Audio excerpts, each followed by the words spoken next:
नमस्कार, मैं विनोद उपाध्याय। साथियों, ये मेरा आधिकारिक चैनल है जिस पर मैं आप सभी को योजनाओं से जुड़ी हर महत्वपूर्ण और उपयोगी खबर प्रदान करता हूं। अगर आपने अभी तक हमारे इस चैनल को सदस्य नहीं बनाया है तो योजनाओं से जुड़ी हर महत्वपूर्ण खबर पाने के लिए अभी इस चैनल को सदस्य बनाएं। प्रधानमंत्री आवास योजना को लेकर बड़ी खुशखबरी सामने आई है। अब बिना पक्का मकान वाले परिवारों का घर का सपना पूरा होने वाला है। पूरी जानकारी इस वीडियो में जानिए। नमस्कार मित्रों, ये चैनल प्रधानमंत्री आवास योजना के लाभार्थियों के लिए है। भाइयों और बहनों, आज मैं आपसे जो बात साझा करने जा रहा हूं वो साधारण सूचना नहीं है, बल्कि आपके जीवन के सबसे बड़े सपने से जुड़ी हुई एक अत्यंत महत्वपूर्ण जानकारी है। अगर आपके परिवार में कोई भी व्यक्ति पक्का घर बनाने का सपना देख रहा है और उसने प्रधानमंत्री आवास योजना के अंतर्गत आवेदन किया है, तो ये बात अंत तक ध्यान से सुनिए, क्योंकि थोड़ी सी लापरवाही आने वाले समय में बड़े पछतावे का कारण बन सकती है। देश में लाखों ऐसे परिवार हैं जो वर्षों से अपने खुद के घर का इंतजार कर रहे थे, लेकिन आज वही लोग सरकारी दफ्तरों के चक्कर लगा रहे हैं। कोई कह रहा है कि पहली किस्त नहीं आई, कोई कह रहा है कि नाम सूची से हट गया, तो कोई ये शिकायत कर रहा है कि पड़ोसी को धनराशि मिल गई लेकिन हमें नहीं मिली।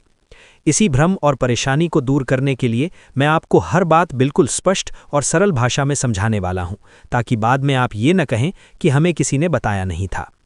भारत सरकार द्वारा चलाई जा रही प्रधानमंत्री आवास योजना का उद्देश्य गरीब, मजदूर, किसान, रिक्शा चालक, दिहाड़ी मजदूरी करने वाले, झुग्गी झोपड़ी में रहने वाले और कच्चे मकान में जीवन व्यतीत करने वाले परिवारों को पक्का घर उपलब्ध कराना है।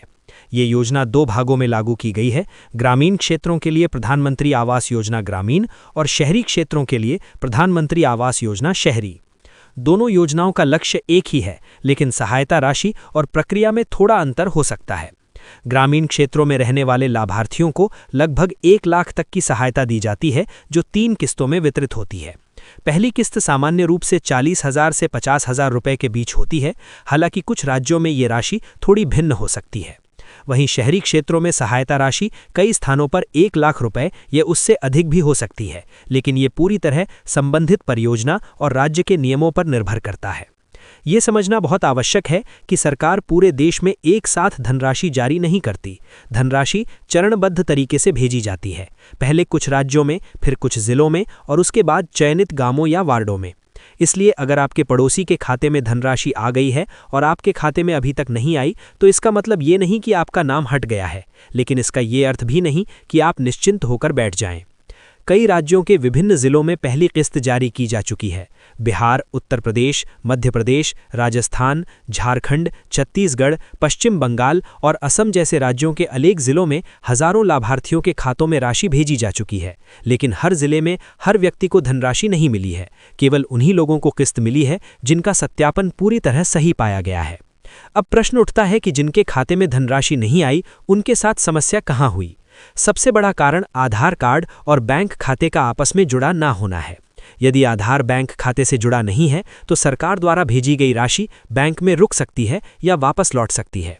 दूसरा कारण बैंक खाता निष्क्रिय होना है। लंबे समय तक लेन देन ना होने पर खाता निष्क्रिय हो जाता है और उसमें आई राशि रुक सकती है। तीसरा कारण सर्वेक्षण के दौरान त्रुटि होना है, जैसे घर की फोटो स्पष्ट ना होना, जमीन के कागजात अधूरे होना या गलत जानकारी देना। चौथा कारण ये हो सकता है कि सरकारी अभिलेख में पहले से पक्का मकान दर्ज हो। ऐसी स्थिति में आवेदन अपने आप अस्वीकार हो सकता है। पांचवां कारण नाम, उम्र या पिता के नाम में अंतर होना है, जो आधार, राशन कार्ड और बैंक अभिलेख में मेल न खाने पर प्रणाली द्वारा पकड़ लिया जाता है। छठा कारण गलत मोबाइल नंबर या एक बार उपयोग होने वाले सत्यापन कोड का सत्यापन पूरा ना होना है। सातवां कारण ग्राम सचिवालय या नगर पालिका की आपत्ति हो सकती है, क्योंकि स्थानीय स्तर की रिपोर्ट के आधार पर ही अंतिम स्वीकृति मिलती है। यदि आपके खाते में पहली किस्त आ चुकी है, तो भी आपको लापरवाही नहीं करनी चाहिए। कई लोग पहली किस्त मिलते ही संतुष्ट हो जाते हैं, जबकि वास्तविक प्रक्रिया उसके बाद शुरू होती है। दूसरी और तीसरी किस्त तभी जारी होती है जब घर का निर्माण कार्य शुरू हो चुका हो और उसकी फोटो लेकर जियो टैगिंग करके उसे ऑनलाइन अपलोड किया गया हो। यदि ये प्रक्रिया समय पर पूरी नहीं की गई, तो अगली किस्त अपने आप रुक सकती है। इसलिए निर्माण कार्य में देरी ना करें और संबंधित अधिकारी से संपर्क बनाए रखें। आप घर बैठे भी अपनी स्थिति की जांच कर सकते हैं। इसके लिए आधिकारिक वेबसाइट पर जाकर आधार संख्या के माध्यम से एक बार उपयोग होने वाले सत्यापन कोड द्वारा सत्यापन करके पूरा विवरण देखा जा सकता है। यदि ऑनलाइन प्रक्रिया कठिन लगे तो नज़दीकी जन सेवा केंद्र पर जाकर जानकारी प्राप्त की जा सकती है। सबसे महत्वपूर्ण बात यह है कि समय रहते आवश्यक कदम उठाए जाएं। आधार और बैंक खाते के जुड़ाव की जांच करें, बैंक में अपने ग्राहक की पहचान संबंधी प्रक्रिया पूरी कराएं, मोबाइल नंबर सही रखें और निर्माण कार्य समय पर शुरू करें। स्थानीय कार्यालय से संपर्क बनाए रखें क्योंकि वहीं से रिपोर्ट आगे भेजी जाती है। देश में हजारों लोग ऐसे हैं जिन्होंने सोचा कि अभी समय है, बाद में देखेंगे, और आज उनका नाम सूची से हट चुका है। सरकार बार बार अवसर नहीं देती। जो समय पर जागरूक हो गया उसके लिए घर बन गया, और जो लापरवाह रहा उसके सपने अधूरे रह गए। इसलिए सतर्क रहें, सही जानकारी रखें और अपने अधिकार के प्रति सचेत रहें ताकि आपके सपनों का घर अधूरा न रह जाए। अगर ये जानकारी उपयोगी लगी हो तो अभी चैनल को सब्सक्राइब करें और घंटी का बटन दबाकर सूचनाएं चालू करें ताकि योजना से जुड़ी हर नई जानकारी आपको सबसे पहले मिल सके।